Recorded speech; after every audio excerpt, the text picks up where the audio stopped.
बिस्मिल्लाहिर्रहमानिर्रहीम। अस्सलाम वालेकुम डियर स्टूडेंट्स, उम्मीद है आप सब खैरियत से होंगे। मैं आपके सामने आज बहुत ही इम्पॉर्टेंट अपडेट डिस्कस करने लगा हूँ इस वीडियो के अंदर, जिसका ताल्लुक़ स्कीम से है। रिसेंटली फैसलाबाद बोर्ड की तरफ से बायोलॉजी सेकेंड ईयर और इवन सेकेंड ईयर के बाकी सब्जेक्ट्स के अंदर स्कीम में चेंजेस की गई। क्योंकि मेरा सब्जेक्ट बायोलॉजी है तो इसीलिए मैं बायोलॉजी से रिलेटेड जो स्कीम के अंदर चेंजेस हैं बोर्ड की तरफ से की गई उनको डिस्कस करूँगा। 2023 से पहले जो पेपर एनुअल पेपर बायोलॉजी का या दूसरे सब्जेक्ट का आ रहा था वो सेम स्कीम के तहत आ रहा था पिछले 4-5 सालों से। लेकिन अब 2023 में बोर्ड की तरफ से चेंजेस की गई हैं स्कीम के अंदर, स्कीम के पैटर्न के अंदर, पेयरिंग के अंदर। उन्हीं चेंजेस को हम इस वीडियो के अंदर डिस्कस करेंगे, तो साथ रहिएगा। बहुत ही इंपॉर्टेंट चेंजेस हैं और स्कीम को फॉलो करते हुए, इन चेंजेस को फॉलो करते हुए आप मैक्सिमम नंबर रिटेन कर सकते हैं। जैसा कि आप लोगों को पता है कि फ़र्स्ट ईयर के पेपर आप लोग दे चुके हैं, सेकेंड ईयर की आप तैयारी कर रहे हैं। फ़र्स्ट ईयर की तरह सेकेंड ईयर बायोलॉजी में भी क्या है, पेपर 3 तरह के क्वेश्चंस पर मुश्तमिल होता है। इसमें MCQs होते हैं, शॉर्ट क्वेश्चंस होंगे और साथ ही साथ क्या है, लॉन्ग क्वेश्चंस होंगे। MCQs फ़र्स्ट ईयर की तरह 17 मार्क्स के होंगे, कोई चॉइस नहीं है। फिर नेक्स्ट 44 मार्क्स के शॉर्ट क्वेश्चंस होंगे, इनमें चॉइस आपको मिलती है। 33 शॉर्ट क्वेश्चंस मिलेंगे जिनमें से 22 अटैम्प्ट करने होते हैं। और फिर 5 क्वेश्चन मिलते हैं लॉन्ग क्वेश्चन की फॉर्म में, लॉन्ग क्वेश्चन की पेयरिंग की फॉर्म में। उनमें से 3 अटैम्प्ट करने होते हैं जो कि टोटल 24 मार्क्स के होंगे। इस तरह सबको मिला के 85 मार्क्स का पेपर जो है वो आपका सेकेंड ईयर बायोलॉजी में भी आएगा। जो भी क्वेश्चंस हैं, चाहे MCQs में हैं, शॉर्ट में हैं या लॉन्ग क्वेश्चंस में हैं, ये 3 मज़ीद कैटेगरीज़ के होंगे। कौन कौन सी 3 कैटेगरीज़? इसमें कुछ ऐसे होंगे जो नॉलेज बेस्ड होंगे, कुछ ऐसे होंगे जो अंडरस्टैंडिंग बेस्ड होंगे और कुछ ऐसे होंगे जो एप्लीकेशन बेस्ड होंगे। नॉलेज बेस्ड वो क्वेश्चंस होते हैं जो बहुत ही सिंपल होते हैं, जैसे कि किसी चीज़ की डेफिनेशन पूछनी। जैसे कि चैप्टर 15 होम्योस्टैसिस है तो होम्योस्टैसिस की डेफिनेशन पूछी जा सकती है, या इसी तरह ऑस्मोरेगुलेशन, ऑस्मो कन्फर्मर्स, ऑस्मोरेगुलेटर्स, इनमें से किसी भी डेफिनेशन का पूछा जाना, इवन होम्योस्टैसिस वगैरह का। ये सिंपल क्वेश्चंस, इनको हम बोलते हैं नॉलेज बेस्ड क्वेश्चन। आम लफ्ज़ों में हम इनको रट्टे वाले क्वेश्चंस भी कहते हैं। दूसरे नंबर पे आते हैं अंडरस्टैंडिंग बेस्ड क्वेश्चंस। ये थोड़े से कम्प्लेक्स होते हैं, कंसेप्ट को जिनको कंसेप्ट की समझ हो वो इन क्वेश्चंस के आंसर दे सकते हैं। इनको अंडरस्टैंडिंग बेस्ड क्वेश्चंस कहते हैं। जैसे कि हाउ, अब अगर चैप्टर 15 में ही देखें तो हाउ, अगर हम प्रोटोनेफ्रिडियम की बात करें, मेटानेफ्रिडियम की, हाउ प्रोटोनेफ्रिडियम डिफरेंशिएट फ्रॉम मेटानेफ्रिडियम, तो कंपैरिजन डिफरेंस वाले क्वेश्चन ये अंडरस्टैंडिंग बेस्ड होते हैं, थोड़े कंसेप्चुअल होते हैं, थोड़े मुश्किल होते हैं बनिस्बत सिंपल वाले यानी नॉलेज बेस्ड से। फिर तीसरा लेवल है एप्लीकेशन बेस्ड। एप्लीकेशन बेस्ड में क्या है, कंसेप्ट वही होंगे जो आपके सिलेबस में मौजूद हैं, लेकिन उन कंसेप्ट्स को यूज़ करते हुए इस तरह क्वेश्चंस बनाए जाएंगे कि जो आउट ऑफ द सिलेबस, बाहर नॉर्मल एनवायरनमेंट से, प्रैक्टिकल लाइफ से जो है जिनको जोड़ा जाएगा। जैसे DNA फिंगरप्रिंटिंग है, या फिर चैप्टर 22 से रिलेटेड क्वेश्चंस कि किसी भी CPC, किसी भी ऑर्गेनिज्म की फिनोटाइप पूछी जा सकती है कि आप बताएं कितनी बनती है। उसकी जीनोटाइप पूछी जा सकती है, कैसे निकाली जाती है, कौन सी जीनोटाइप बनेगी। पुनेट स्केयर वगैरह पूछे जाते हैं। या इसी तरह गर्मियों सर्दियों में नेफ्रॉन के अंदर जो रिअब्जॉर्प्शन ऑफ वाटर है उसको रिलेट किया जाएगा एनवायरनमेंट के साथ। तो ये डिफरेंट क्वेश्चंस हैं जिनका ताल्लुक हम ये कह सकते हैं कि इस थर्ड कैटेगरी के साथ है। एप्लीकेशन बेस्ड क्वेश्चन माने जाते हैं। ये पहली दोनों कैटेगरीज़ की निस्बत कम्प्लेक्स कैटेगरी मानी जाती है। यहाँ पर तो सिंपल रट्टा है, यहाँ पे क्या है, अंडरस्टैंडिंग होगी, कंसेप्ट को यूज़ किया जाता है, लेकिन सारा का सारा जो भी डाटा होगा वो सिलेबस से। लेकिन यहाँ पे क्या है, कंसेप्ट्स जो क्लियर होने के साथ साथ डाटा जो है या इन्फॉर्मेशन जो है वो प्रैक्टिकल लाइफ या डेली लाइफ से भी आना ज़रूरी है। जिस तरह फिज़िक्स के अंदर, केमिस्ट्री के अंदर न्यूमेरिकल टाइप क्वेश्चंस होते हैं, उस तरह उनसे मिलते जुलते क्वेश्चंस ये एप्लीकेशन बेस्ड क्वेश्चन होंगे। तो इस तरह 3 लेवल्स हैं, 3 कैटेगरीज़ की फॉर्म में क्वेश्चंस होंगे जो कि पेपर के अंदर आएंगे, नॉलेज बेस्ड, अंडरस्टैंडिंग बेस्ड और एप्लीकेशन बेस्ड। जैसा कि हमने कहा कि MCQs, शॉर्ट क्वेश्चंस और लॉन्ग क्वेश्चंस होंगे, मिलके 85 मार्क्स का पेपर बनाएंगे। अब स्कीम में जो अपडेट्स या जो चेंजेस आई हैं उस हिसाब से जो स्कीम हमारे पास बनती है सेकेंड ईयर बायोलॉजी की, वो कौन कौन सी है उसको डिस्कस करते हैं। सबसे पहले MCQs। हमें पता है कि टोटल 9 क्वेश्चंस होते हैं पेपर के अंदर। उनमें से पहला जो क्वेश्चन है वो MCQs का होता है। 17 MCQs होते हैं, किसी किस्म की कोई चॉइस नहीं है। 17 MCQs की अगर हम बात करें, चैप्टर 16 और चैप्टर 17 फिर चैप्टर 20, ये 3 चैप्टर ऐसे हैं जिनमें से 2-2 MCQs आएंगे, जबकि बाकी सारे चैप्टर्स जो चैप्टर 15 से 27 तक हैं सभी से एक एक MCQs आएगा। यानी यूँ कह सकते हैं कि किसी भी चैप्टर को छोड़ा नहीं गया, कोई भी चैप्टर छोड़ा नहीं गया, सभी से MCQs आए हैं।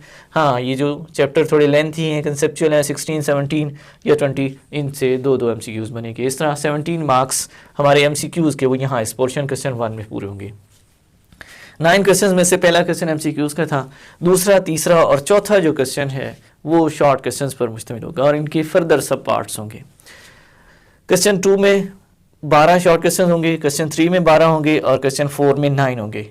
और इनमें चॉइस होगी, 12 में से 8 करने होंगे, 12 में से 8 करने होंगे और इधर 9 में से 6 करने होंगे। कुल मिला के 33 शॉर्ट क्वेश्चन बनेंगे, जिनमें से अगर सभी को जो कि अटैम्प्टेबल होंगे, जो कि हमें अटैम्प्ट करने होंगे, वो 22 बनेंगे। 33 में से 22 अटैम्प्ट करने होंगे और कुल मिला के 44 नंबर के ये शॉर्ट क्वेश्चंस अटैम्प्ट किए जाएंगे, तब जाके शॉर्ट क्वेश्चंस का कोटा पूरा होगा। क्वेश्चन 2 में 12 क्वेश्चंस और उनमें से 8 किए जाएंगे, तो सॉल्व करने होंगे, यानी 4 मजीद की चॉइस मिलेगी हमें।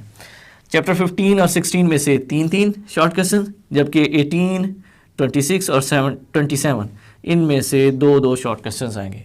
जबकि इस पोर्शन क्वेश्चन 2 की अगर हम बात करें, 6 क्वेश्चन ऐसे होंगे जो नॉलेज बेस्ड होंगे, 4 क्वेश्चन ऐसे होंगे जो अंडरस्टैंडिंग बेस्ड होंगे और 2 क्वेश्चन ऐसे होंगे जो एप्लीकेशन बेस्ड होंगे। क्वेश्चन 3 12 क्वेश्चन यानी 12 क्वेश्चन होंगे, उन 12 में से 8 अटैम्प्ट करने होंगे।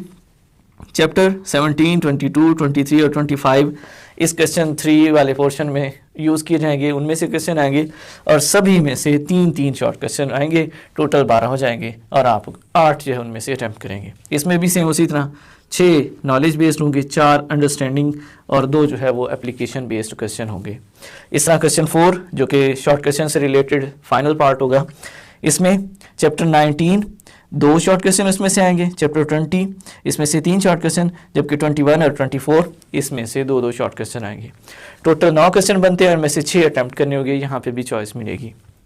जबकि अगर हम बात करें तो इनमें से 5 नॉलेज बेस्ड होंगे, 3 अंडरस्टैंडिंग बेस्ड होंगे और 1 जो है वो एप्लीकेशन बेस्ड होगा। इस तरह 6, 8 और 8 टोटल मिला के 22 बनेंगे, जबकि 12 और 9 मिलाएं तो 33 बनते हैं। 33 में से 22 अटैम्प्ट किए जाएंगे और 22 के जो नंबर हैं वो 44 होंगे। इस तरह ये शॉर्ट क्वेश्चन का कोटा होगा। अब आते हैं तीसरी कैटेगरी की तरफ, लॉन्ग क्वेश्चन। पहला क्वेश्चन MCQs के लिए था 17 मार्क्स का, दूसरा क्वेश्चन, तीसरा क्वेश्चन और चौथा इसमें से शॉर्ट क्वेश्चंस पूछे गए हैं, शॉर्ट क्वेश्चंस आएंगे। जबकि क्वेश्चन नंबर 5, 6, 7, 8 और 9 ये टोटल 5 क्वेश्चंस बनते हैं और ये 5 क्वेश्चंस क्या हैं, ये लॉन्ग क्वेश्चन से रिलेटेड होंगे। इन 5 में से हर क्वेश्चन जो है वो मजीद 2 हिस्सों पर मुश्तमिल होगा, ए और बी पार्ट पर मुश्तमिल होगा। जैसे अगर हम क्वेश्चन 5 की बात करें तो इसका ए पार्ट होगा और बी पार्ट होगा। ए और बी पार्ट जो है दोनों जो है वो 4-4 नंबर के होंगे और इस तरह कुल मिला के एक क्वेश्चन जो है वो 8 नंबर का बनेगा। 5 है तो इन 5 में से कोई से अपनी मर्जी के 3 क्वेश्चन जो है वो अटेम्प्ट किए जाएंगे। यानी हम यूँ कह सकते हैं कि यहाँ पे भी स्टूडेंट्स के पास चॉइस होगी।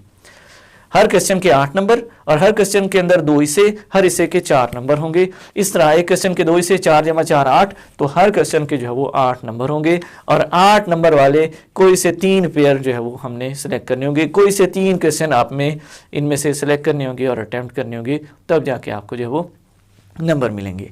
ऐसा नहीं हो सकता कि आप ए पार्ट यहाँ से सिलेक्ट करें, बी पार्ट यहाँ से सिलेक्ट करें, सी पार्ट यहाँ से, ए पार्ट इधर से कर लें, बी पार्ट इधर से, और इस तरह आप जो है वो 3 की बजाय चौथा और 5वां भी एक एक हिस्सा कर लें। तो इस तरह जो चौथा और 5वें का हिस्सा है वो आपका कंसीडर ही नहीं किया जाएगा।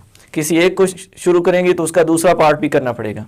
इस तरह दोनों पार्ट जो है वो हर क्वेश्चन के क्लियर करेंगे। इस तरह आपको 3 क्वेश्चन जो है वो यहाँ पे पूरे करने होंगे। बहरहाल जो पुरानी स्कीम थी 2023 से पहले जितने भी एनुअल एग्जाम्स में फॉलो की जा रही थी, उसमें क्या है, क्वेश्चन 5 जो था उसमें चैप्टर 15 से ए पार्ट आ रहा था, जबकि दूसरा जो इसके साथ पेयर था वो था चैप्टर 25 का। लेकिन अब चेंज हो गई है स्कीम और इसके मुताबिक क्या है, चैप्टर 15 से ए पार्ट ही आएगा, जबकि बी पार्ट इसके साथ जो पेयर बनाएगा वो चैप्टर 21 से होगा।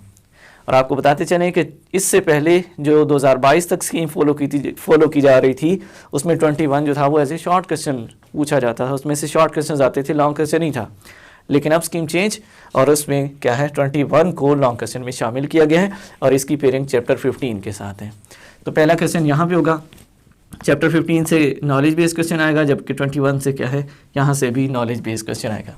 तो 15 और 21, ए पार्ट 15 से, बी पार्ट जो वो चैप्टर 21 से आएगा। इस तरह क्वेश्चन 5 पूरा होगा।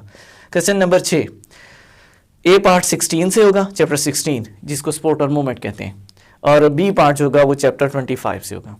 इस तरह ए और बी, हाँ 16 की अगर हम बात करें अंडरस्टैंडिंग बेस्ड क्वेश्चन होगा, जबकि जो 25 है ये नॉलेज बेस्ड क्वेश्चन होगा। पुरानी स्कीम में 16 के साथ 20 का पेयर था, लेकिन चेंज हुआ, अब जो है वो 16 के साथ 25 है, और इन दोनों ए और बी को मिला के क्वेश्चन 6 बनेगा। इस तरह ये क्वेश्चन मुकम्मल होगा। इसको अगर सॉल्व करना चाहें तो दोनों पार्ट जो है वो कंप्लीट किए जाएंगे। क्वेश्चन 7, चैप्टर 17 और 24 दोनों मिल के इनकी पेयरिंग बनेगी, जबकि इससे पहले पुरानी स्कीम में चैप्टर 17 के साथ 27 जो है वो शामिल था, पेयरिंग कर रहा था, पेयर बना रहा था। लेकिन अब चेंज है, चैप्टर 17 के साथ 24 को पेयर किया गया है। चैप्टर 17 से अंडरस्टैंडिंग बेस्ड होगा, 24 से नॉलेज बेस्ड क्वेश्चन आएगा। इसी तरह क्वेश्चन 8, इसमें चैप्टर 18 और 22, इसकी अगर हम बात करें तो 18 जो है इसमें से ए पार्ट बनेगा एक, और साथ ही साथ नॉलेज बेस्ड क्वेश्चन होगा। चैप्टर 22 से एप्लीकेशन बेस्ड क्वेश्चन आएगा। और पुरानी स्कीम और नई स्कीम में इस हिस्से को बिल्कुल नहीं छेड़ा गया। जैसे पुरानी स्कीम में चैप्टर 18 22 के साथ पेयर बना रहा था, वैसे ही नई स्कीम में भी यहाँ कोई चेंज नहीं की गई। 18 और 22 still they are present with each other, और दोनों एक दूसरे के साथ पेयरिंग बना रहे हैं। लास्ट क्वेश्चन है क्वेश्चन 19, जहाँ से अंडरस्टैंडिंग बेस्ड क्वेश्चन आएगा। चैप्टर 19 चैप्टर 23 के साथ जो है वो पेयरिंग बनाएगा, और चैप्टर 23 से नॉलेज बेस्ड क्वेश्चन आएगा। इस तरह चैप्टर 19 और 23 जो है वो आपस में पेयरिंग बनाएंगे और एक पूरा सवाल यहाँ करेंगे। इससे पहले पुरानी स्कीम में 23 जो था, इसमें से लॉन्ग क्वेश्चन कभी नहीं आया था, शॉर्ट क्वेश्चन के तौर पे ये प्रिपेयर किया जाता था। लेकिन अब रिसेंट जो अपडेट्स हैं स्कीम चेंजेस के हवाले से, उनमें क्या है, चैप्टर 19 को 23 के साथ पेयर किया गया है, और इस तरह लॉन्ग क्वेश्चन जो है वो उसके तौर पे इसको शामिल किया गया है। इसका मतलब ये कि चैप्टर 23 अब लॉन्ग क्वेश्चन के तौर पर तैयार किया जाएगा। इस तरह क्वेश्चन नंबर 5, 6, 7, 8 और 9 5 क्वेश्चन बनते हैं। कोई सी अपनी मर्जी के आप जो है वो 3 क्वेश्चन सिलेक्ट करते हुए उसके मुताबिक अपने चैप्टर्स रेडी करेंगे, और उसी के मुताबिक आप पेपर में उनको हल भी करेंगे। ये आपके लिए फ़ायदेमंद होगा, आपके लिए आसानी की वजह बनेगा, बजाय इसके कि आप सभी चैप्टर्स को सेलेक्ट करके उनको तैयार करें सीक्वेंस के साथ। इसकी निस्बत बेहतर है कि आप अपनी मर्ज़ी के कोई से 3 क्वेश्चन सेलेक्ट कर लें, और उनमें मौजूद जो चैप्टर्स की पेयरिंग है उनको रेडी करें। आप जो है वो मैक्सिमम मार्क्स लो एफर्ट के साथ जो है वो अटेन कर सकेंगे। तो ये वो चेंजेस थी जो हमने यहाँ पे स्कीम वाइज ऑब्ज़र्व की, बायोलॉजी सेकेंड ईयर पेपर के हवाले से, बायोलॉजी सेकेंड ईयर के हवाले से। जब भी 3 क्वेश्चन आप अटेम्प्ट करेंगे तो मिलके क्या है 24 मार्क्स आपको मिलेंगे। इस तरह 17 और 44 और 24 ये मिलके 85 मार्क्स का पेपर आपको अवेल करवाएंगे। तो इस तरह हमारी ये स्कीम के हवाले से चेंजेस थी, अपडेट्स थी, जिनको हमने यहाँ पे डिस्कस किया। होप कि आप लोगों को क्लियर होंगी। दुआओं में याद रखिए, हमारी दुआएं आप लोगों के साथ हैं कि अल्लाह आप लोगों को कामयाबी और कामरानी से नवाजे। मेहनत के साथ आगे बढ़ते रहें, अल्लाह पाक पर यकीन रखें, वो मेहनत कभी ज़ाया नहीं करता। दुआओं में याद रखिएगा। मिलते हैं इंशाल्लाह नई वीडियो में नेक्स्ट किसी नए टॉपिक के साथ। तब तक अल्लाह हाफिज़।